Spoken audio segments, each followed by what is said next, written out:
So at the end of our lives, we still have these two important parts of us, the human animal and the human spirit.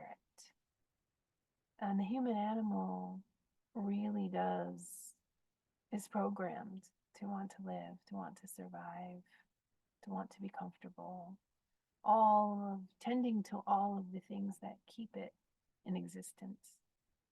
And the human spirit is the one that is aware of the journey ahead. So sometimes in the death process, you know, anxiety will come up, right? And the desire to breathe fully, or to be more conscious, or to have cognizance or awareness or control. All of these things are natural and normal. The human animal is in a really crucial part of us. It is the yang. The yin part of us is the part that knows we're on a journey towards some transition. And if we've done a good job throughout our lives practicing the art of letting go, practicing the art of receiving, practicing the art of surrender, practicing the art of having an internal relationship with our essence, our soul,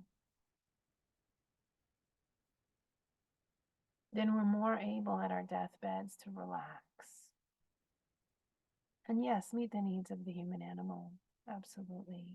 Just enough to relax into being soul guided through the transition and through the process.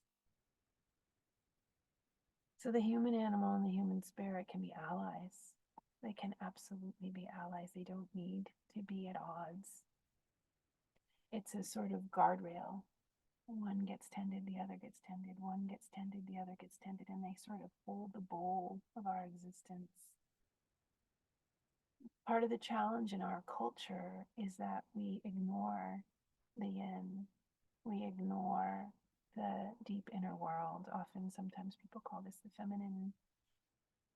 And we don't build the muscle of the relationship to the self. And so then we're afraid. We're being pulled towards this guardrail of like, oh my God, what happens if I don't feel good? What happens if my body dies? There's nothing. What happens if, I can't breathe well, or I don't, and all of the attention goes to that side of the guardrail, which is not very helpful at the end of life. What's way more helpful at the end of life is to be leaning towards the yin, towards the inner, towards the letting go, towards the presence with the soulful self.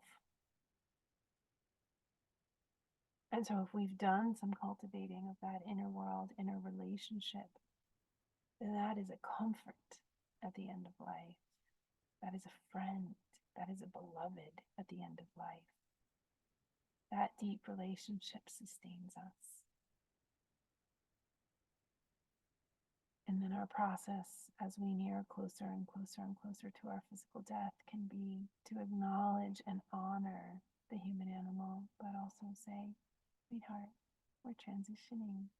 We're going to tend to your needs, but we're going to minimize them, and we're going to keep moving towards this inner place.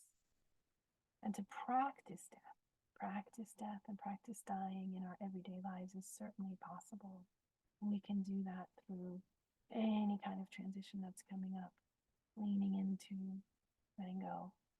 We can do that by developing a relationship with our luminous, divine inner selves, our inner world, our spirit world. To have the human animal and the human spirit become friends,